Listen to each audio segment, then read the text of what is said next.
कार्यक्रम के प्रायोजक हैं गोल्डी मसाले। नमस्कार, मैं हूं प्रदीप विश्वकर्मा और आप देख रहे हैं आज का मुद्दा।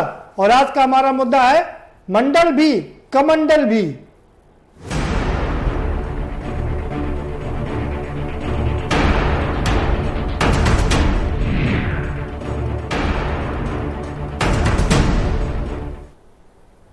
जी हाँ, मंडल और कमंडल की लड़ाई 1990 से जो शुरू हुई थी वो आज तक अभी लगातार जारी है।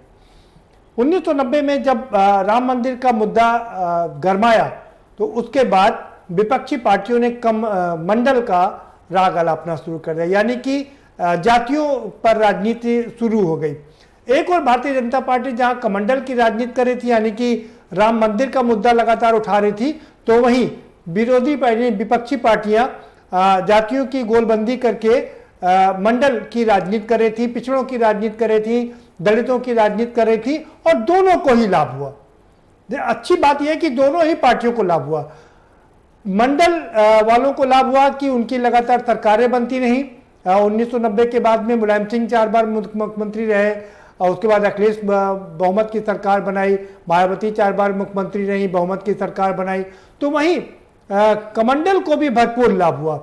जिस पार्टी की हालत 2 सीटों की थी वो बढ़ते बढ़ते आज 2014 में 303 पर, यानी कि 2019 में 303 पर, 300 के पार हो गई, 303 हो गई। इससे अंदाजा लगाइए कि दोनों को फायदा हुआ।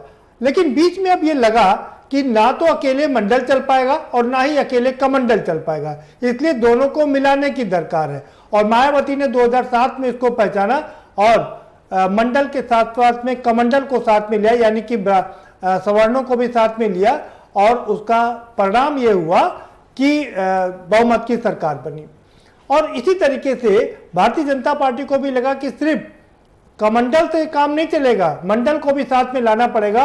और मोदी जी को जब 2013 में प्रधानमंत्री का उम्मीदवार घोषित किया गया तो उन्होंने बताया कि मैं सबसे पिछड़ा हूं और सबसे गरीब हूं, चाय बेचता था, चाय वाला हूं, और यही कारण है कि जो विपक्षी नेता हैं वो हमको उठने नहीं देते हैं, आगे बढ़ने नहीं देते हैं।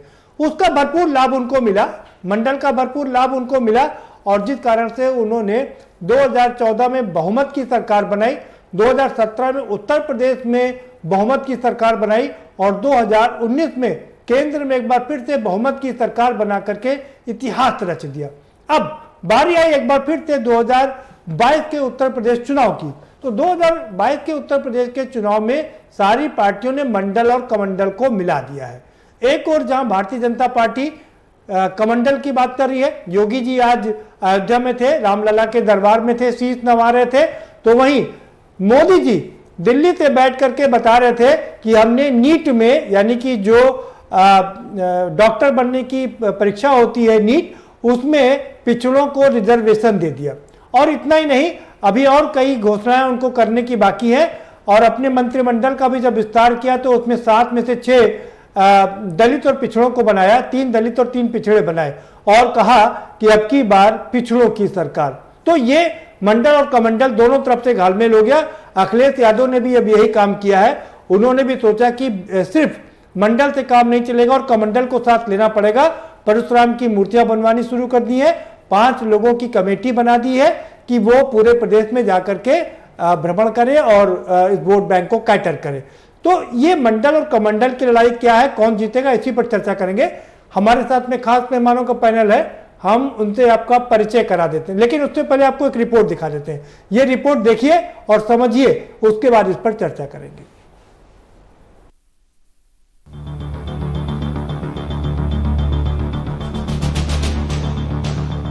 देश में पिछले 3 दशक से मंडल और कमंडल की लड़ाई जारी है। 1990 से मंडलवादियों को मात देने के लिए भाजपा कमंडल की राजनीति करती रही। इसमें काफी हद तक उसे सफलता भी मिली। पार्टी 2 सांसदों से बढ़कर 303 तक पहुंच गई। इस बीच मंडल भी अपना कमाल दिखाता रहा। उत्तर प्रदेश और बिहार जैसे तमाम राज्यों में मंडल के चलते ही मुलायम सिंह यादव, मायावती, लालू प्रसाद यादव जैसे लोग राज करते रहे। 2013 में जब मोदी को प्रधानमंत्री का उम्मीदवार घोषित किया गया था तो मोदी ने यह बात अच्छी तरह से समझ ली थी कि बिना मंडल को कमंडल में समाये काम चलने वाला नहीं है। यही कारण है कि उन्होंने खुलकर कहा कि मैं पिछड़े वर्ग से आता हूं, इसलिए लोग मुझे बढ़ने नहीं देना चाहते। इसका उन्हें भरपूर लाभ मिला और 2014 में पहली बार मोदी के नेतृत्व में भाजपा की बहुमत की सरकार बनी। मंडल को कमंडल में समाने का फार्मूला इतना हिट हुआ कि अभी तक निर्बाध रूप से चला जा रहा है। आदरणीय प्रधानमंत्री जी के योग्य मार्गदर्शन और नेतृत्व में पूरे देश ने इस महामारी के खिलाफ जिस प्रतिबद्धता के साथ इस लड़ाई को आगे बढ़ाया है, न केवल देश के अंदर आम नागरिक के जीवन और जीविका को बचाने का यह एक अभिनव अभियान रहा है। आज 5 अगस्त की तारीख फिर एक बार हम सभी के लिए उत्साह और उमंग लेकर आई है। आज ही ओलंपिक के मैदान पर देश के युवाओं ने हॉकी के अपने गौरव को फिर से स्थापित करने की तरफ बड़ी छलांग लगाई है। हमारा देश, हमारे युवा भारत के लिए नई सिद्धियां प्राप्त कर रहे हैं। जीत का गोल के बाद गोल कर रहे हैं। तो वहीं देश में कुछ लोग ऐसे भी हैं जो राजनीतिक स्वार्थ के में डूब करके ऐसी चीजें कर रहे हैं, लगता है सेल्फ गोल करने में जुटे हैं। जो लोग सिर्फ अपने पद के लिए परेशान हैं, वो अब भारत को रोक नहीं सकते। मंडलवादियों ने भी हार नहीं मानी है। मंडल के नाम पर लड़ाई लड़ने वालों ने भी समझ लिया है कि बिना कमंडल के आशीर्वाद से मंडल की लड़ाई आगे बढ़ने वाली नहीं। यही वजह है कि मंडल पर कमंडल का आशीर्वाद रूपी जल की छींटें डाली जा रही हैं। मायावती ने इससे पहले ही समझ लिया था कि 2007 में उन्होंने ब्राह्मणों के साथ कॉम्बिनेशन बनाकर पहली बार बहुमत की सरकार बनाई। अब अखिलेश भी इसी फॉर्मूले को आजमाने की कोशिश कर रहे हैं। इसी फॉर्मूले की धार को तेज करने के लिए अखिलेश साइकिल लेकर निकले और नारा दिया 22 में 22 किल। इन्होंने इस कार्यक्रम के विरुद्ध खुलकर सरकारी मशीनरी का भी दुरुपयोग करना शुरू कर दिया है, जबकि बीएसपी द्वारा प्रबुद्ध वर्गों के हो रहे सम्मेलन सरकारी अनुमति आदि के बाद ही तथा कोरोना के सरकारी नियमों का भी पूरी तरह से पालन करके ही आयोजित किए जा रहे हैं। लेकिन अब भाजपा सरकार ने खिसियानी बिल्ली खम्बा नोचे की कहावत की तरह ही इस हो रहे कार्यक्रम पर अब नई शर्तें व पाबंदी आदि लगाकर इसे बांधना शुरू कर दिया है। ओबीसी राजनीति के फिर से सामने आने के पीछे मूल मंशा ये है कि विपक्षी दल ओबीसी वोट में अपना वह दखल फिर से बढ़ाना चाहते हैं, जिसे बीजेपी ने उनसे हाल के सालों में छीना है।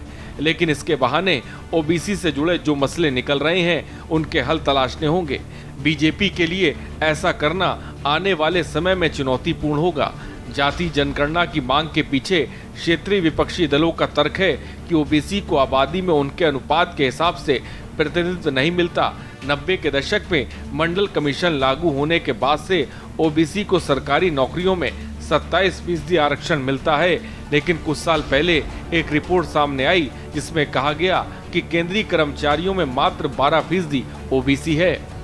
नरेंद्र मोदी की अगुवाई में बीजेपी ने 2014 के बाद नए सिरे से सोशल इंजीनियरिंग की और ओबीसी को अपना सबसे मजबूत वोट बैंक बनाया। हिंदुत्व राष्ट्रवाद के साथ पिछड़ी जातियों के लिए एक के बाद एक कदम उठाकर उनके बीच मजबूत पैठ बनाई।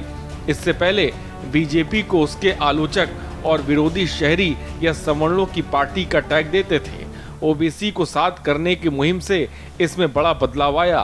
खासकर बिहार, उत्तर प्रदेश जैसे राज्यों में पार्टी के लिए चुनौती और बड़ी थी कि लालू प्रसाद यादव, नीतीश कुमार, मायावती और अखिलेश यादव जैसे नेता पहले ही इनके बीच अपनी पकड़ बना चुके थे। लेकिन बीजेपी ने इनका प्रभुत्व तोड़ने के लिए अपनी सोशल इंजीनियरिंग की, जो काफी हद तक सटीक साबित हुई। अब कमंडल के अंदर मंडल चलेगा या मंडल पर कमंडल की बूंदों के रूप में आशीर्वाद मिलेगा, ये देखना दिलचस्प होगा। स्पेशल डेस्क, के न्यूज इंडिया।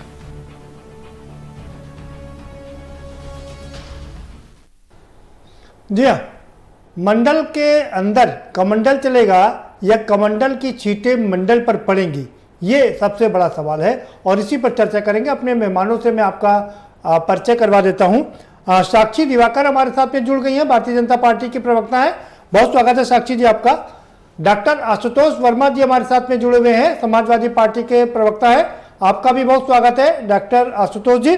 सचिन रावत हमारे साथ में जुड़े हुए हैं, कांग्रेस के प्रवक्ता है, आपका स्वागत है। वंशराज दुबे जी हमारे साथ में आम आदमी पार्टी का प्रतिनिधित्व करते हैं, आपका बहुत स्वागत है।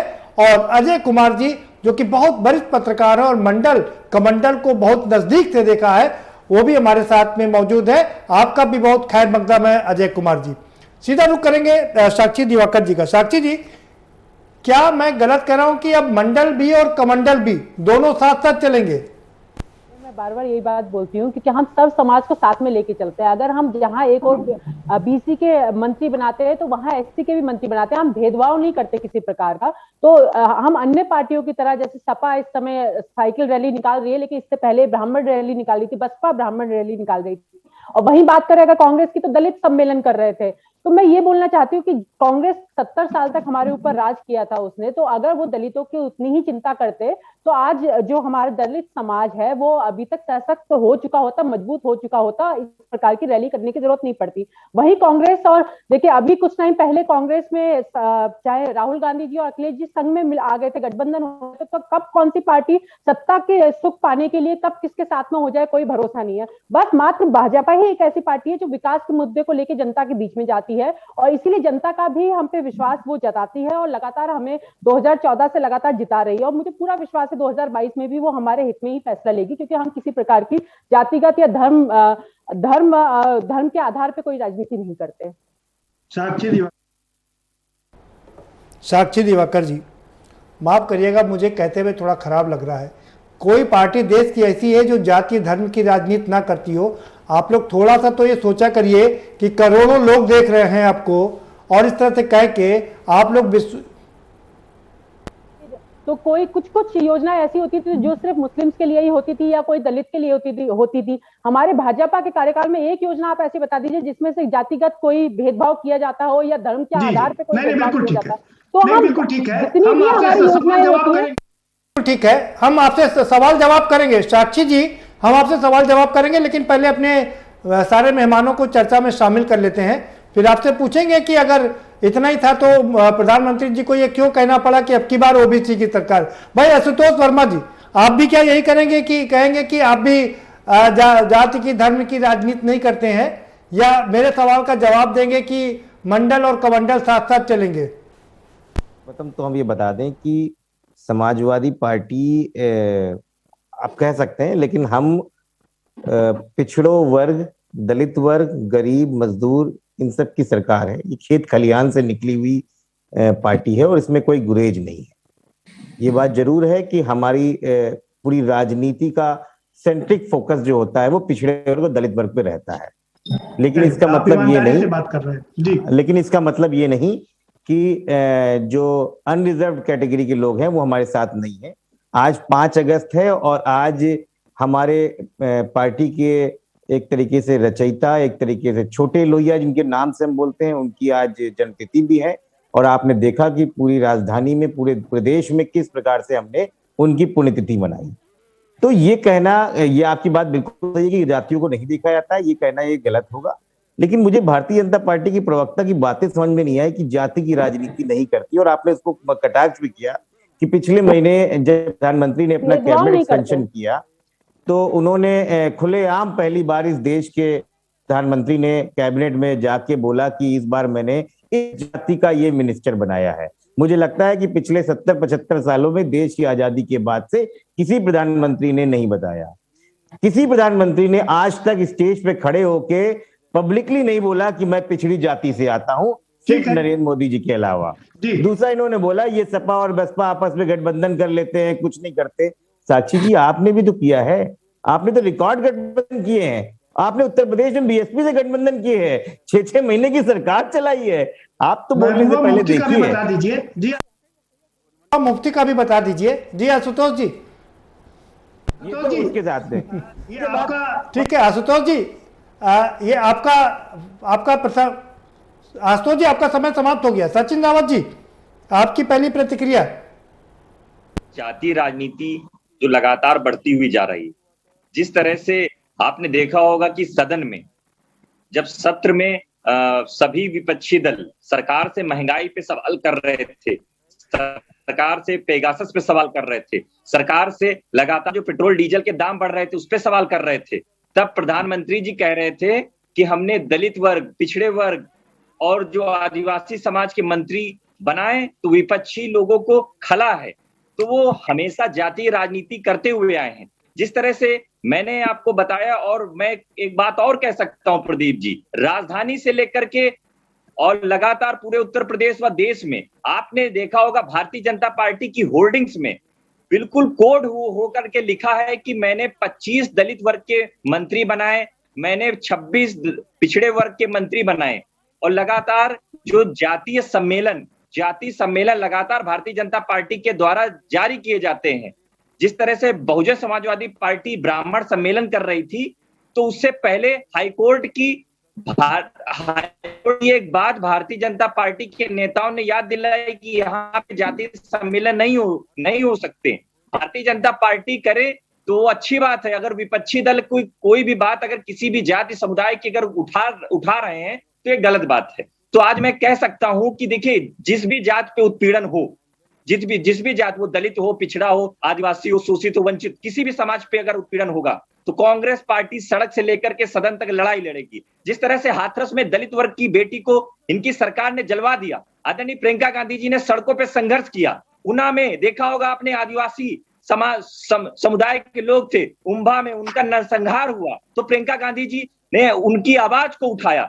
और मैं कह सकता हूं कि देखिए क्या है, दलित, वंचित और पिछड़े वर्ग के समाज की आवाज उठाना इस वजह से जरूरी रहता है क्योंकि उनका कोई भी बैकअप नहीं होता है, उनकी कोई बात रखने वाला नहीं होता है। इस वजह से कांग्रेस पार्टी लगातार उठाती हुई आ रही है उनकी आवाज। जी ठीक है सचिन जी दोबारा से आपके पास आएंगे, लेकिन जाते जाते एक सवाल आपसे, मतलब सवाल नहीं पूछेंगे, एक बात कह दें, अगर आप लोगों को दलित, पिछड़े, वंचित इतना ही पसंद है तो राजस्थान में अभी दलित लड़की के साथ में अन्याय हुआ, थोड़ा उसका भी ख्याल कर लेते। वंशराज दुबे जी मैं आपके पास आ रहा हूं जी। आदरणीय जो अशोक गहलोत जी है, मुख्यमंत्री जी, उन्होंने एक जांच कमेटी बनाई। उस जांच कमेटी में आप पता कर लीजिए कि उस बच्ची को, उस बालिका को न्याय मिल गया है। ठीक है वंशराज दुबे जी क्या कहेंगे आप? सवाल मेरा आपसे वही है, मंडल भी कमंडल भी साथ साथ चलेंगे अब दोनों? मंडल और कमंडल के पीछे भाजपा की दोहरा चरित्र को सबसे पहले आपको समझना पड़ेगा। मंडल की ये बात करते हैं, और अभी हमारी जो बहन बैठी है भाजपा की, इन्होंने बहुत सफाई से बोला कि हम जातिगत भेदभाव नहीं रखते। बहुत शानदार बात कही। मुझे तो लगता है इसके लिए आदरणीय मोदी जी और योगी जी को भी इनको सम्मानित करना चाहिए। इतनी साफ गोई से आप चैनल में बैठ के कह रहे हैं जातिगत भेदभाव नहीं करते। अरे मेरी प्यारी बहन, उस दिन आप कहाँ थी जब हाथरस में गुड़िया को रात में 2 बजे पेट्रोल डाल के जलाया गया? उस दिन आप कहाँ थी जब एक लालगंज में एक दलित समाज के नौजवान को उसको थाने में बिठा के 3 दिन तक रखा गया और उसको इतना पीटा गया कि उसकी हत्या हो गई? बलरामपुर में एक दलित समाज के साथ किस तरीके से अत्याचार किया गया? और उत्तर प्रदेश में तो एक लंबी फहरिस्त है कि पिछड़ों के साथ, दलितों के साथ भारतीय जनता पार्टी के सरकार में क्या क्या हुआ है, उसको मैं गिनाने लगूंगा तो 1 घंटे में 10 घंटे की डिबेट हो जाएगी। दूसरा, इन्होंने बोला मंडल की बात, कमंडल की बात।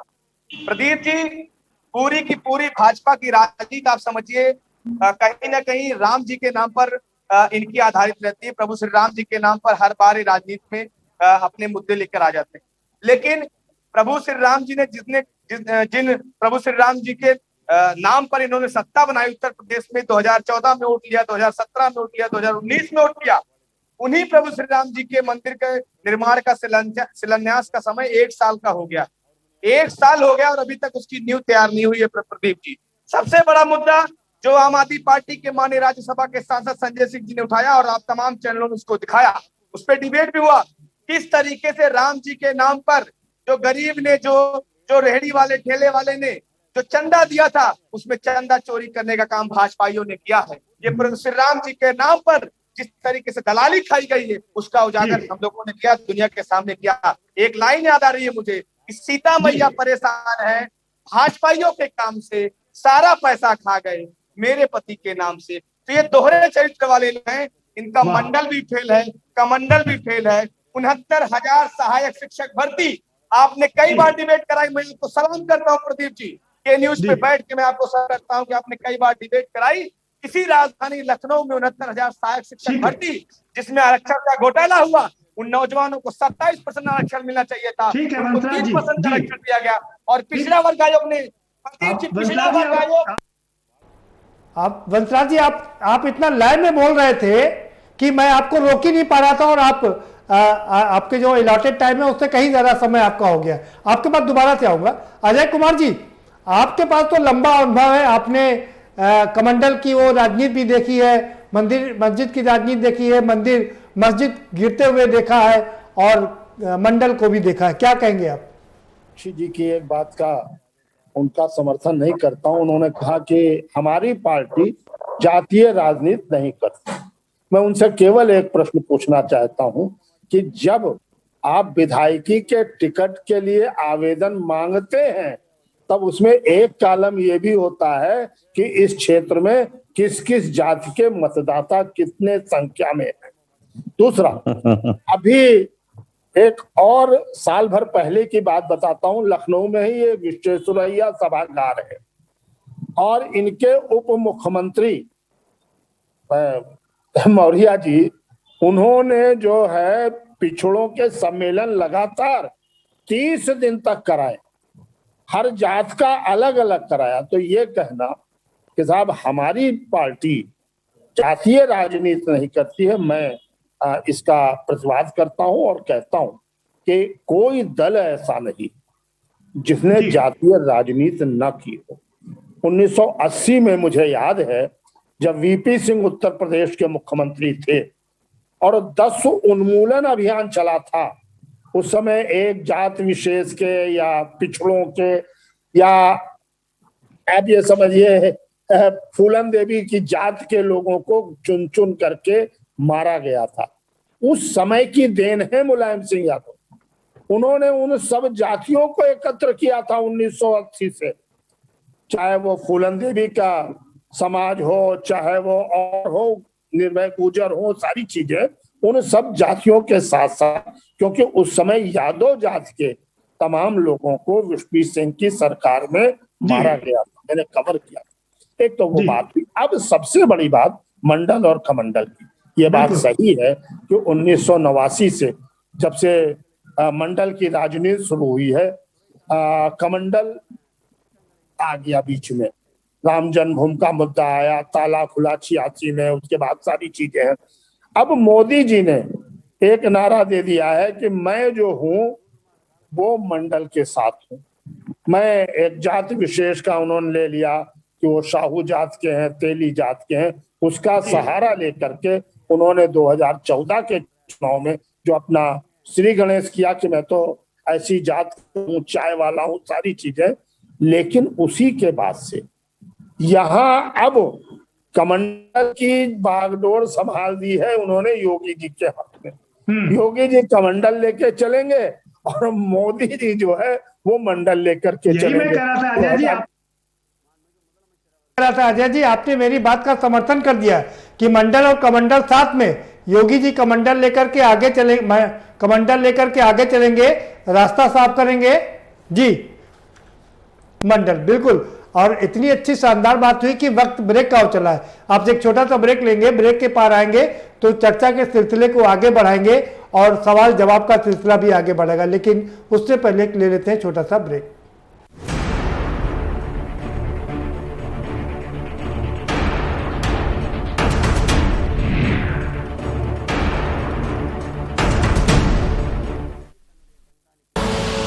आप देख रहे हैं के न्यूज, खबरों का सारथी।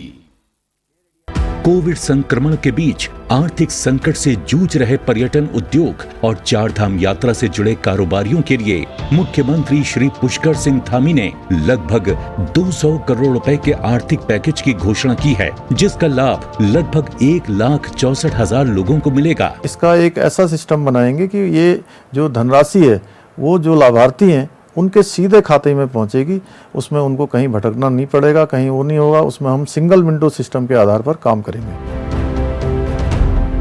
पर्यटन से जुड़े 50,000 पंजीकृत व्यक्तियों को 2,000 रुपए की दर से 6 महीने तक आर्थिक सहायता दी जाएगी। पंजीकृत टूर ऑपरेटरों और एडवेंचर टूर ऑपरेटरों, रिवर गाइड्स और नैनीताल और टिहरी झील के बोट संचालकों को 10,000 रुपए की दर से आर्थिक सहायता उपलब्ध कराई जाएगी। इन क्षेत्रों में व्यावसायिक गतिविधियों के लाइसेंस शुल्क में भी छूट दी जाएगी। सार्वजनिक सेवा यानों के 1 लाख से अधिक कार्मिकों और सांस्कृतिक दलों को भी आर्थिक सहायता दी जाएगी।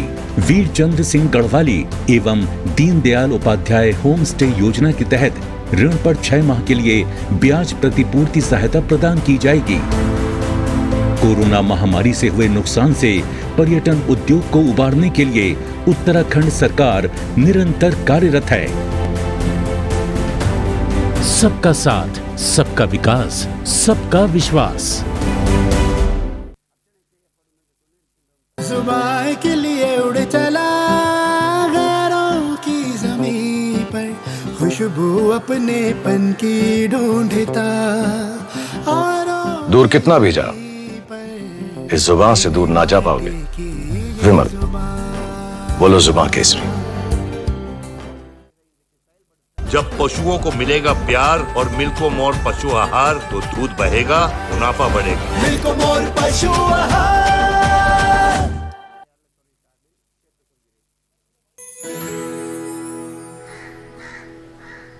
अब हारने के लिए तैयार हो जा चुटकी। ये देख क्वीन मेरी। भाभी देखो ना भैया। अरे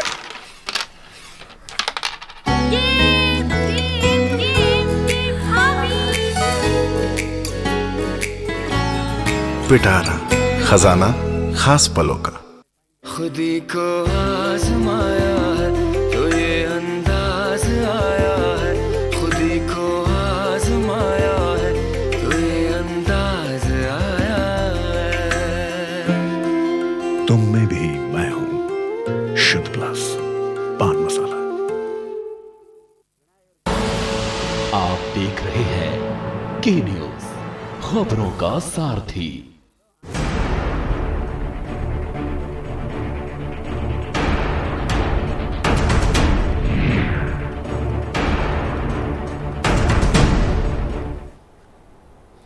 ब्रेक के बाद आपका स्वागत है और सभी मेहमान हमारे साथ में बने हुए हैं और हम सीधा रुख करेंगे साक्षी दिवाकर जी का। साक्षी जी, सवाल ये है, आपने भी देखा, अजय कुमार जी ने भी साफ कर दिया कि योगी जी कमंडल लेकर के आगे चलेंगे, मोदी जी मंडल लेकर के उनके साथ में चलेंगे। इसीलिए मैं कह रहा हूं मंडल भी और कमंडल भी। मेरी बात नहीं मानी। मेरा ये कहने का मतलब ये था कि हम राजनीतिक रैलियां नहीं निकालते इलेक्शन से पहले, कि जातिगत राजनीतिक रैलियां नहीं निकालते। अगर हमारी सरकार बन जाती है उसके बाद जातिगत रैलियां नहीं निकालती हैं साक्षी जी, लेकिन जातिगत सम्मेलन तो करती हैं ना। केशव प्रसाद मौर्य ने हर दिन सम्मेलन किए थे। ये तो हम हर समाज को, हर धर्म को और हर जाति को लेके चलते हैं। यही कारण है कि जब प्रधानमंत्री जी ने बोला कि मैं इतने दलित वो नेता आपको मिलवाना चाह रहा था, उन्होंने साथ में महिलाओं का भी जिक्र किया। तो हम हर समाज को, हर धर्म को, हर जाति को लेके साथ में चलते हैं। रही बात भगवान राम हमारे आस्था के केंद्र है, उसको हम झुटलाते नहीं है। यही कारण है कि राम मंदिर तेजी से बन रहा है और जिस प्रकार के घोटाले की बात की जा रही है वहां पे जांच भी हो रही है। अगर कोई कमी निकलेगी, अरे बन रहा है, आप जाइए तो अयोध्या के बोला है 17 बात सुनिए, 17 योजनाएं। जी और सुन लीजिए जी साक्षी जी, एक सवाल ये है, 7 साल से ज्यादा हो गया है देश में मोदी जी की सरकार है, दोनों बार बहुमत की सरकार है। आप आरोप लगाते हैं कि कांग्रेस की सरकार रही लेकिन पिछड़े दलितों और वंचितों को उनका हक नहीं मिला। 7 साल से आपकी सरकार है, अभी भी केंद्र में 12% ओबीसी और 2% दलित का प्रतिनिधित्व है, उनको पूरा आरक्षण भी नहीं मिला। एमबीबीएस के छात्रों के लिए जब उनके हक में फैसला लिया गया था तो उसमें विपक्ष को लगा कि चुनाव आ गए नजदीक इसलिए वो किया, लेकिन किसी ने इस बात पे ध्यान नहीं दिया कि लगभग 56% सीट्स भी बढ़वाई हैं और 80% पीजी की सीट्स भी बढ़ी है। तो जहां एक उससे पहले कई बार एग्जाम 3 बार एग्जाम हो चुके हैं और अगर ये पहले लागू हो जाता तो अब तक हजारों ओबीसी का फायदा हो जाता। इसका मतलब हजारों ओबीसी डॉक्टर बनने से वंचित रह गए। देखिए जब समय आया वो उस समय कर दिया, लेकिन उसपे भी हमारे ऊपर आरोप लगाया जाता है, उसपे भी हमारे ऊपर आरोप लगाया जाता है क्योंकि इलेक्शन नजदीक है इसलिए वो किया। लेकिन मैं ये बताना चाह रही हूँ कि अब कितने प्रतिशत बच्चों को फायदा मिलेगा हर साल। अभी तक जब 56% सीटें बढ़ाई हैं तो जितने एक साल में बच्चे पास होकर निकलते थे अब दुगने बच्चे पास होकर निकलते, तो इस चीज को नहीं अनदेखा किया जा सकता। दूसरी बात, अभी अयोध्या की बात चल रही थी तो आज ही मुख्यमंत्री जी ने बोला है 17 परियोजना है जिसमें लगभग जिसकी लागत है 138 करोड़ वो पूर्ण हो चुकी है और लगभग 54 परियोजनाएं हैं जो 3,03,000 करोड़ की जो कि जिसपे साक्षी जी कोई भी सरकार होती है वो इतनी योजनाएं बना देती है कि आदमी उन योजनाओं में खो जाता है। पूरी कितनी होती है? सवाल ये है 44 में से खुद मोदी जी कह रहे हैं 44 में से 22 योजनाएं परवान चल पाई हैं, यानी कि 50%। बता रही हूँ कितने प्रतिशत हमने पूरी कर ली है। तो काम हो रहे हैं और लगातार हो रहे हैं और बाकी अन्य सरकारों की स्पीड से दुगने तेजी के साथ हो रहे हैं। तो बदलता हुआ उत्तर प्रदेश है, देखिए धीरे धीरे और भी बदलाव आएंगे। ठीक है वंशराज जी आप कुछ पूछना चाह रहे हैं? वंशराज जी कोई सवाल पूछना चाह रहे हैं साक्षी जी आपसे? उपलब्ध कराया है, मुझे जरा बताइए कि उत्तर प्रदेश में इस समय किसकी सरकार चल रही है? ऐसी बात है भाजपा की सरकार चल रही है। उत्तर प्रदेश की राजधानी लखनऊ में राष्ट्रीय पिछड़ा वर्ग आयोग ने सरकार के मुंह पे तमाचा मारा और बताया कि 69,000 सहायक शिक्षक भर्ती में किस तरीके का घोटाला हुआ है, आरक्षण का घोटाला हुआ है और उसमें आज आए दिन नौजवान आत्महत्या करने को मजबूर हो रहा है। इसी राजधानी लखनऊ में जब अपनी मांग पत्र को लेकर मुख्यमंत्री से मिलने जाता है तो प्रदीप जी आपने कई बार देखा कि उसको लाठियों से पिटवाया जाता है, पुलिस द्वारा भद्दी उसको लेकिन वंशराज जी अब उनमें से 2 प्रतिनिधियों को बुला करके मुख्यमंत्री जी ने बात कर ली है और 1 हफ्ते के अंदर मैटर को सेटल करने की बात भी कर दी है। जी बात करें बात तो 2 लोग भी कर सकते हैं ना, बैठक भी हो सकती है। अगर उनके कोरोना काल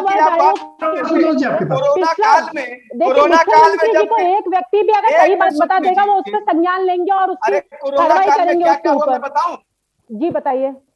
कोरोना काल में जब इस देश के किसानों के लिए काला कानून बन सकता है, जब पूरी दुनिया ठप पड़ी थी उस समय जब अध्यादेश के जरिए काला कानून बन सकता है, तो ये जो पिछड़े समाज के हमारे जो नौजवान साथी हैं जो रोज लाठियां खाने पे मजबूर हैं, उनको आप उनका हक नहीं दे सकती। और दूसरी बात, आप राम मंदिर अयोध्या के पीछे की बात कर रही है, आप यहाँ पे गिरा रही है। अरे राहत इंदौरी साहब की लाइन याद करिए साक्षी जी, राहत इंदौरी साहब की वो लाइन आज आपकी सरकार में बिल्कुल फिट बैठती है कि झूठों ने झूठों से कहा है सच बोलो और सरकारी ऐलान हुआ है सच बोलो। योगी आदित्यनाथ सरकार में एक झूठों की एक मंडी है और सबको आदेश मिला है सच बोलो। तो आप जो यहाँ पे तथ्य लेके बैठी है, फैक्ट लेके बैठी है, जमीनी हकीकत से बहुत दूर है। 1,000 करोड़ रुपए की परियोजना आ जाएगी, 1,000 करोड़ की परियोजना आ जाएगी। सबसे बड़ा सवाल ये रहता है कि उसमें दलाली कितनी भाजपा खाते हैं। सबसे बड़ा सवाल ये रहता है कि 2 करोड़ की जमीन 18.5 करोड़ में कैसे हो जाती है। वंशराज जी ठीक है, वंशराज जी ठीक है, वंशराज जी आपको पूरा मौका मिल गया, आपने सवाल पूछ लिया। जी वंशराज जी आपकी बात हो गई पूरी, आपने बिल्कुल सही कहा कि क्यों। वंशराज जी आ रहा हूं आपके पास, ठीक है। आशुतोष साक्षी जी आशुतोष जी के बाद, आशुतोष जी आप अपना सवाल पूछ सकते हैं। पार्टी की प्रवक्ता ने बताया कि हमने इतना आरक्षण दे दिया मेडिकल में और इतने लोगों को फायदा होगा। देखिए मैं आपसे एक बात बताऊं कि ये एक टोटल चुनावी स्टाइल है करने की। इसके बारे में भारतीय जनता पार्टी के किसी प्रवक्ता को वाकई पता नहीं है। प्रदीप जी मैं दिल से जानता हूं कि वो आरक्षण दिया कहाँ गया है और मैं चैलेंज के साथ देता हूं आज भी जो प्रवक्ता बैठी उनको भी नहीं पता आरक्षण दिया कहाँ गया। खैर वो इनका अपना पर्सनल मैटर है। सीट्स में जो ऑल इंडिया की सीट्स 15% है उसमें आरक्षण दिया जाता है। अभी तक सिर्फ एससी को दिया जाता था, अब ओबीसी को भी दिया जा रहा है। नहीं इसके अलावा क्या है बताइए आप? आपको क्या पता है वो बता दीजिए। चलिए मैं बता देता हूँ, अभी इसी में बता देता हूँ। जो 15% सीट दी जाती है उसमें 2 तरीके की मेडिकल कॉलेजेस में से सीट दी जाती है। एक होता है सेंट्रलाइज इंस्टीट्यूशन, एक होता है स्टेट मेडिकल कॉलेजेस में। जो स्टेट मेडिकल कॉलेजेस में है उसमें स्टेट का रिजर्वेशन चलता था और उसमें आरक्षण नहीं मिलता था पिछड़े वर्ग को, उसमें SC का मिलता था।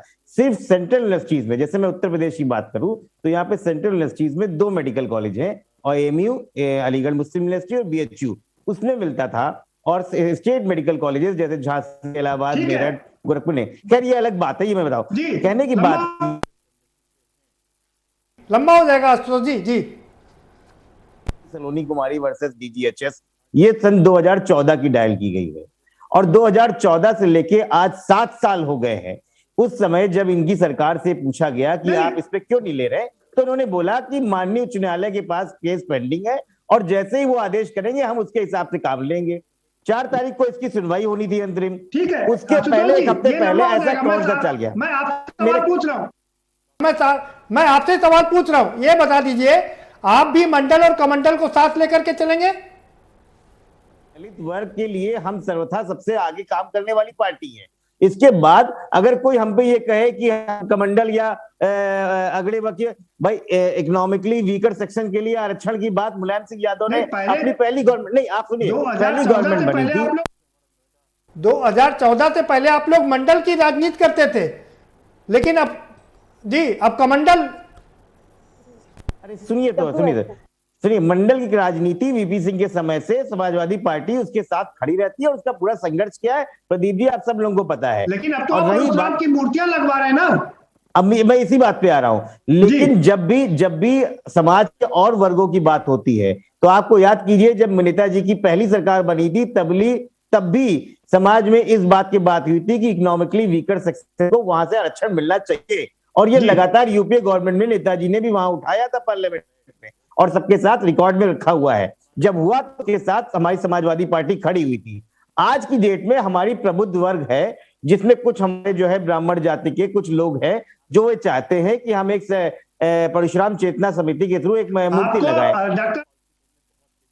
आपको डॉक्टर आशुतोष वर्मा जी, आपको लगता है कि कमंडल का जो जल है वो मंडल पर पड़ेगा, छींटे पड़ेंगी उसके? फोकस आज भी समाजवादी पार्टी का पिछड़े वर्ग के साथ में है, दलित वर्ग के साथ में है और हमारा ये मानना है कि समाज में वो वर्ग जिसका रिप्रेजेंटेशन नहीं होता है उसकी आवाज माननीय अखिलेश यादव बनेंगे, वो चाहे किसी भी कोने पे हो। अभी देखिए ये परशुराम जी की मूर्ति सबकी दिखती है लेकिन निषाद समाज के लिए जो अभी उनके देवी जी के वहां गए थे उनको किसी का नहीं दिखाई पड़ा। बेनी प्रसाद वर्मा जी की इतनी बड़ी रैली करी गई पुण्यतिथि पे, वो किसी को नहीं दिखाई पड़ा। तो सामाजिक विश्लेषण लोगों को। आशुतोष जी आप दलित और पिछड़ों का दम्भ भर रहे हैं लेकिन आज भी जो कोटा है वो पूरा नहीं हो सका, कारण क्या रहा? नहीं आ पा रही है। आज भी सेंट्रल गवर्नमेंट के पास ऐसी वैकेंसीज खाली पड़ी हुई है। ये योगी आदित्यनाथ है जो कहते हैं हमारे पास नौकरियां हैं लेकिन योग युवा नहीं है। मुझे लगता है कि ये एक बहुत शर्मनाक मुख्यमंत्री के द्वारा स्टेटमेंट दिया गया है।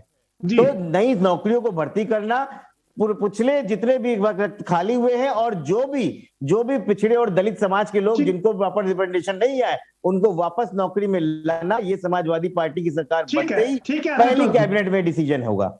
अच्छा, पहली कैबिनेट में कितना डिसीजन होगा आशुतोष जी? दलित वर्ग के लोग हैं जिनकी नौकरियां नहीं निकली हैं, उनकी शुरुआत में ही नौकरियां पहली कैबिनेट में अनाउंसमेंट करके ये पहली कैबिनेट का हमारा डिसीजन होगा। एक रफ इंडिकेट आया है लेकिन वो आर्थिक अभी नहीं है। छोटा सा एक जवाब और चाहेंगे आपसे। ये भी सुगबुगाहट चल रही है आपके यहाँ कि मुख्यमंत्री की कुर्सी तो रिजर्व है आपके यहाँ अखिलेश जी के लिए, तो 4 उप मुख्यमंत्री बनाने की बात भी चल रही है। कितनी सच्चाई है इसमें? तो ऐसा हम लोगों ने फॉर्मूला नहीं निकाला है लेकिन एक बात ये उठी थी कि जब माननीय राजभर जी ने बोला कि हम 4 मुख्यमंत्री बना सकते हैं तो 4 मुख्यमंत्री, तो ये एक बात निकल के आई क्या ऐसा हो सकता है? और इस समय प्रेजेंट की मौजूदा भारतीय जनता पार्टी ने खुद 2 मुख्यमंत्री बनाए हैं।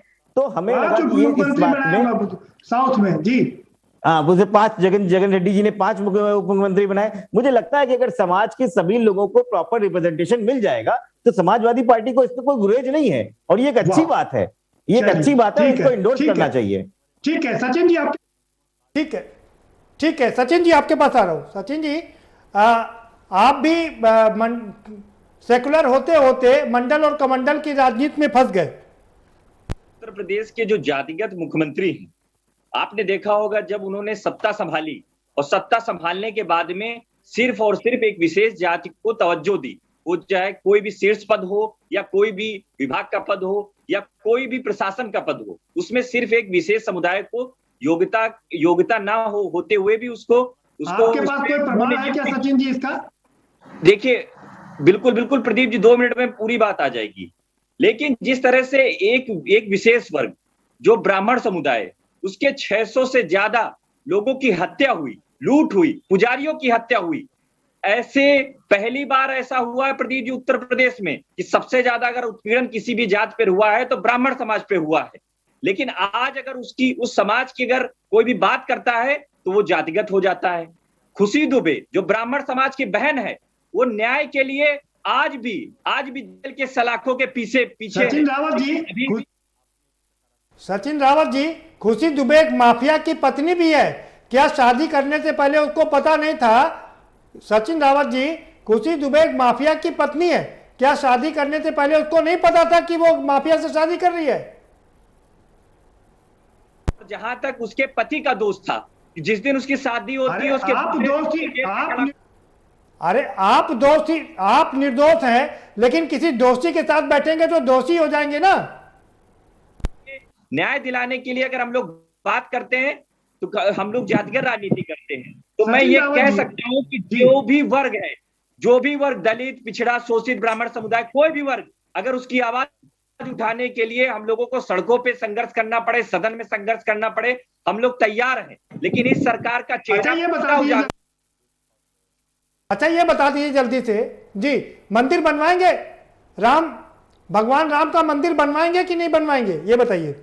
प्रभु श्री राम जी हिंदुत्व की आस्था है और प्रभु श्री राम जी को पूरे विश्व के लोग पूजते हैं। और मैं कह सकता हूं दावे के साथ कि प्रभु श्री राम जी का मंदिर बनना चाहिए और सुप्रीम कोर्ट के आदेश के अनुसार प्रभु श्री राम जी का मंदिर बनना है। ये बहुत ही अच्छी बात है कि हिंदू सनातन धर्म में प्रभु श्री राम जी आस्था के प्रतीक है और हम लोग सभी लोग प्रभु श्री राम जी को मानते हैं। आपको एक बात और बता दूं प्रदीप जी, प्रभु श्री राम जी जब लंका जा रहे थे तब उनके साथ में उनके सहयोगी पता है कौन थे? दलित, शोषित, वंचित समुदाय के लोग थे, जिसमें वानर थे और भी कई लोग थे। तो आज मैं कह सकता हूं कि प्रभु श्री राम जी किसी एक राजनीतिक पार्टी के नहीं है, वो सर्व समाज के सभी लोगों के हैं। वो सभी लोग की प्रतिनिधित्व करते हैं। ठीक है, मतलब आपका प्रतिनिधित्व करते हैं। ठीक है, मतलब आप भी सेकुलरवादी छोड़ करके प्रभु राम के साथ जाएंगे, यानी कि कमंडल के साथ जाएंगे, दलित, पिछड़े, वंचित के साथ में खड़े होंगे, यानी कि मंडल भी आपके। अजय कुमार जी, आप बहुत मुस्कुरा रहे हैं, क्या कारण है जो आप इतना मुस्कुरा रहे हैं? कोई नहीं, मैं तो यही देख रहा हूं कि अब कोई दल ऐसा नहीं है जो राम का नाम न ले रहा हो, जो राम का विरोध करते रहे, मंदिर का विरोध करते रहे, गोलियां चलवाते रहे, वो भी आज राम के समर्थक हो गए। और वो जातियां मतलब या वो दल जिसने कहा था कि मंदिर की जरूरत नहीं है, कोई एक ऐसी शौचालय का बाल है, वहां के नेता भी सम्मेलन का श्री गणेश करने के लिए वही अयोध्या जी जा रहे। मेरा मतलब केवल इसमें ये नहीं है कि हर दल नहीं अजय जी, मैं एक और लाइन ऐड कर देता हूं उसमें। उन्होंने, मायावती जी ने यह भी कह दिया कि भाजपा वाले मंदिर नहीं बनवा पाएंगे, हम मंदिर बनवाएंगे। मैं केवल एक बात चाहता हूं, उत्तर प्रदेश की मैं एक बात कर रहा हूं। पिछड़ा वर्ग आयोग बना हुआ है उत्तर प्रदेश में, फागू चौहान के जाने के बाद से वो ठहरा है। अभी चुनाव आने से जब 6 महीने बाकी हैं तब पिछड़ा वर्ग आयोग का गठन किया गया। समाजवादी पार्टी के समय में ले लीजिए, 17 जातियां पिछड़ी वर्ग से निकाल करके दलित में शामिल करने का लॉलीपॉप दिया गया और वो 17 जातियां जो पिछड़े वर्ग की थी वो फुटबॉल की तरह कभी इधर और कभी उधर रही। एक और नया शगुफा आ गया है। ये जो पिछड़ा वर्ग आयोग है, प्रदीप जी आप अच्छी तरह जानते हैं, इसको एक अधिकार मिला हुआ था कि किसी भी जात को उसमें शामिल कर ले या निकाल ले। अब वो भी खत्म हो गया। कोई अधिकार उत्तर प्रदेश या क्या केंद्र के पिछड़ा वर्ग आयोग को ये अधिकार नहीं है कि जो जातियां संपन्न हो गई हैं उनको निकाल दे या जो कम है उनको ले ले। अब कोर्ट का सहारा लिया गया। अब आप देखिए में लोकसभा में एक प्रस्ताव ला करके इसको संशोधित किया जा रहा है। तो ये गलतियां कहाँ है? चुनाव आ रहा है तो सारी चीजें उत्तर प्रदेश में 79 जातियां 79 जातियां जो है पिछड़े वर्ग में है, लेकिन केवल और केवल लाभ कुछ जातियों को ही मिला है और वो 5, 7, 8 गिनी जातियां हैं और 79 में से 71 जातियां मैं कह दूं जो उनकी अवहेलना सदा सर्वदा। ठीक है अजय जी, सवाल बिल्कुल अभी हम सवाल वर्गीकरण पर नहीं कर रहे। सवाल यह है कि अब जो है लगता है कि कमंडल चूंकि राम मंदिर बन गया है तो वो मुद्दा उतना बड़ा रहा नहीं, तो इसीलिए मंडल की भी जरूरत है। क्या संगम इसीलिए हो रहा है? क्या ये मंडल अब उतना नहीं रहेगा? मंदिर बन रहा है, सबको मालूम है, सारे लोग जान रहे हैं, तो वो मुद्दा उतना नहीं रहेगा जितना मुद्दा अब इस समय जो है वो मंडल का रहेगा। हर जातियां इन पिछड़ी जातियों को लुभाने के लिए, उनके सर पर सेहरा बांधने के लिए, उनको आगे बढ़ाने के लिए और उनका जिक्र करने के लिए कि हमने चुनाव में अमुक पिछड़ी जात के इतने लोगों को टिकट दिए, वो कहेंगे अमुक पिछड़े में भी जो और पिछड़े कम। आशुतोष जी आपके पास आ रहा हूं। अजय जी एक आखिरी सवाल है आपसे, फिर दोबारा आपके पास आऊंगा। अब हम लोग पिछले चुनाव तक लगातार अल्पसंख्यकों की बात करते रहे, लेकिन अल्पसंख्यक पूरी चीन से नदारद है जी। अभी ऑडियो अपना खोल लीजिए अजय जी।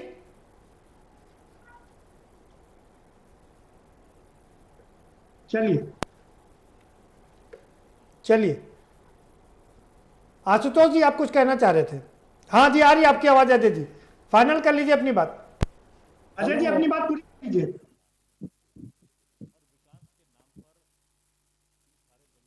नहीं पहुंच पा रही है आशुतोष जी अपनी बात, लगता है अजय जी तक बात नहीं पहुंच पा रही है। आशुतोष जी अपनी बात जल्दी से पूरी कर लीजिए। और स्टेप्स देना चाहता हूँ। समाजवादी पार्टी ने कुछ और भी काम करने का बीड़ा उठाया है। जिस तरीके से न केवल भारतीय जनता पार्टी ने पिछड़ों को एक चेहरा बना के पिछड़ों के हक को मारा है, जैसे कि आपको 69,000 भर्ती शिक्षकों में भी दिखाई पड़ा, जैसे नीट में भी जिस तरीके से 11,027 ओबीसी बच्चों को पिछले 7 साल से नुकसान हो रहा है, उसी प्रकार इन्होंने एक और काम किया है जिसपे हम लोग लगातार लड़ाई कर रहे हैं, जातिगत जनगणना। जातिगत जनगणना एक ऐसी चीज है जिसके बारे में ये लड़ाई लड़ी जा रही है। जातिगत जनगणना की वजह से जातिगत जनगणना की वजह से भारतीय जनता पार्टी थोड़ा मुश्किल में भी नजर आ रही। आशुतोष जी जल्दी से बता दिए राम मंदिर आप बनवाएंगे कि नहीं? है तो उसके आगे कोई नहीं आ सकता। ये भारतीय संविधान के अंदर रखी हुई चीज है जिसका हम सबको अनुपालन करना ही है, चाहे आप उसको अच्छा माने चाहे बुरा माने। आपका कितना योगदान रहेगा इस कमंडल में? नहीं देखिए, जब राम मंदिर बनने के लिए हमारे न्यायालय ने बोल दिया है कि वहां पे जमीन सॉर्ट आउट हो गई है, वहां बनना ही है तो वो बनना ही है। उसमें समाजवादी पार्टी सकती है कि समाजवादी पार्टी कह के रोक देगी। हम तो उसके साथ में खड़े। जो संविधान पूर्वक चीज है वो है। मैं भारतीय जनता पार्टी से पूछना चाहता हूं, जो जातिगत जनगणना पे इन्होंने कुंडली बना के रखा हुआ है उसके बारे में बात ये क्यों करने को तैयार नहीं होते हैं? और अभी हाल ही में ठीक है जवाब दे रहे साक्षी जी, जनगणना क्यों नहीं हो रही है? स्टूडेंट्स को अब हर साल फायदा होगा। नुकसान जो हो रहा है वो पहले से क्या हमारी भारतीय जनता पार्टी की वजह से नहीं हो रहा है। जो ओबीसी नहीं मैडम 2014 के बाद से हो रहा है। 2014 के बाद से 11,027 पिछड़े कैसे नहीं जो डॉक्टर नहीं बन पाए बेचारे वो क्या करें? हर वर्ष फायदा होगा ओबीसी बच्चों को। इसके अलावा हर वर्ष डबल बच्चे। देखिए उम्मीद की मार्केटिंग मत कीजिए ना। उम्मीद की मार्केटिंग में तो पूरी सरकार रखी है 2014 से। जो नुकसान हो चुका उसका क्या करें? जीडीपी तो आप 5 ट्रिलियन बनाओगी ना, जो -14-24 में जीडीपी चलेगी उसका क्या करोगी? आप आजादी के बाद से फिर आंकड़ा निकाल दीजिए कि नहीं ये 2014 के बाद से है। 2014 के बाद से है भाई। कि आप नुकसान पे देखिए ना, आज 108 रुपए का डीजल बैठ रहा है, उस पे आप बात नहीं करोगी, लेकिन आप 50 रुपए में ये करोगी, ये बता रहे हो। आप जो नुकसान हो चुका है, जो कोरोना में लोग मर गए हैं, उसके बारे में नहीं बताओगे। आप सुपर स्पेशलिटी अस्पताल बनाने के लिए सोच रही हो, जिसकी ताकत भी नहीं है। नहीं तो जो नुकसान हुआ है आपके रहते हुए, उसका कौन जिम्मेदार है?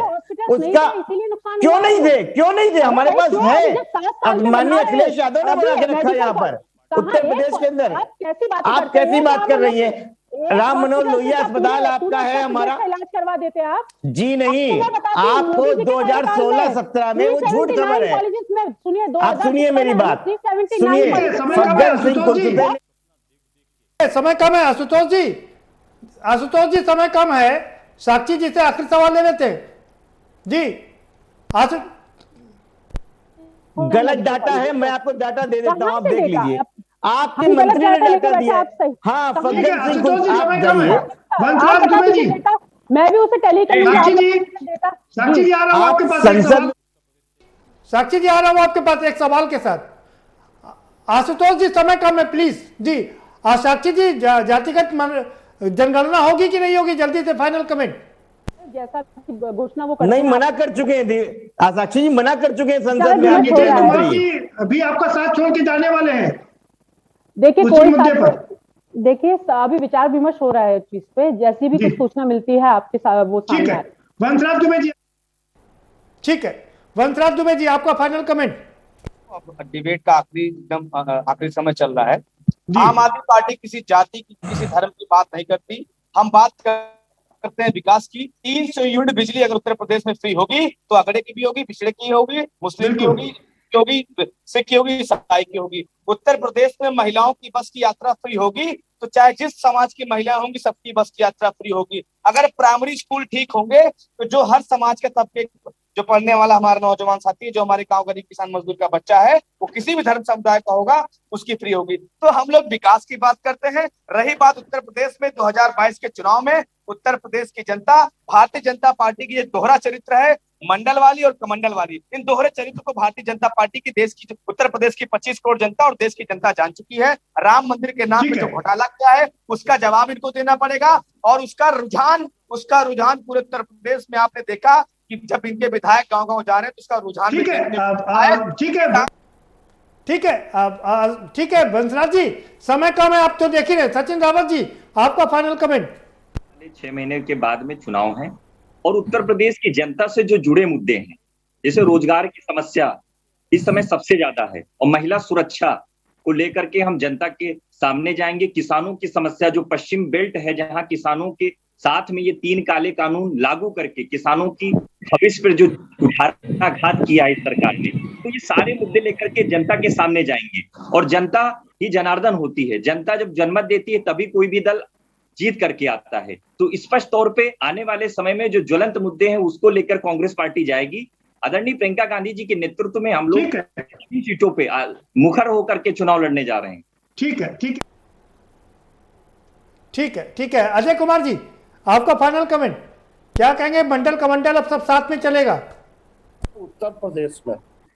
विकास की कोई बात नहीं, कोई चुनाव विकास पर लड़ा नहीं गया। आगे वाले चुनाव भी मैं जहां तक समझता हूं अपने अनुभव के आधार पर मंडल कमंडल या फिर जातीय आधार पर, ध्रुवीकरण के आधार पर होगा। मैंने अभी पुराने लखनऊ में भी एक घटना देखी है कि वहां पर एक अल्पसंख्यक वर्ग के लोगों ने अपने यहाँ पर बहुजन समाज पार्टी के झंडे लगा दिए। अब हमने पूछा भाई ये क्या है, तो बोले भाई एक समाजवादी का लगाएंगे तो पुलिस वाले हमको पीटेंगे और बहुजन समाज के लगा के हम अब सुरक्षित हैं। तो ये स्थिति है। तो जब ये भी राजनीति चल रही है। साक्षी दिवाकर जी आपका फाइनल कमेंट। जी सर। सबका साथ, ठीक है सर। अजय जी समय कम है, चलती है और हम किसी प्रकार की जातिगत भेदभाव नहीं करते, ना किसी धर्म के लिए राजनीति करते हैं। और अब मुझे पूरा विश्वास है कि 2022 में हम प्रचंड बहुमत के साथ में सरकार बनाएंगे और जनता के ऊपर जो हमारा विश्वास है वो जनता भी हमें वोट के रूप में विश्वास पूरा करेगी हमारा। बहुत शुक्रिया आप सभी मेहमानों का, बहुत शुक्रिया इस चर्चा में शामिल होने के लिए। तो सारी राजनीतिक पार्टियां यही कहती हैं कि ना तो वो जाति की राजनीति करती हैं, ना वो धर्म की राजनीति करती हैं। लेकिन सबसे बड़ा सच यही है कि कोई राजनीतिक दल ऐसा नहीं है जो ना जाति की राजनीति ना करता हो या धर्म की राजनीति ना करता हो। दरअसल राजनीति ही जाति और धर्म से शुरू होती है। और विकास की बात करें तो विकास कहीं किनारे हो जाते हैं, विकास कहाँ गायब हो जाता है कुछ पता नहीं चलता है। थोड़ा बहुत विकास होता है लोगों को दिखाने के लिए कि ये विकास भी है, उसमें विकास का तड़का भी लगाया जाता है। 2022 के चुनाव की तस्वीर एकदम साफ हो चुकी है कि अब कमंडल भी चलेगा और मंडल भी चलेगा। कल तक कमंडल की बात करने वाले मंडल का सहारा ले रहे और कल तक मंडल की राजनीति करने वाले कमंडल के जलों की जो छींटे हैं वो अपने ऊपर डलवाने की कोशिश कर रहे हैं। फिलहाल इस कार्यक्रम में इतना ही, और किसका फायदा मिलेगा ये देखना काफी दिलचस्प होगा। फिलहाल इस कार्यक्रम में इतना ही, आप हमें दीजिए इजाजत और बाकी खबरों के लिए देखते रहिए के न्यूज इंडिया।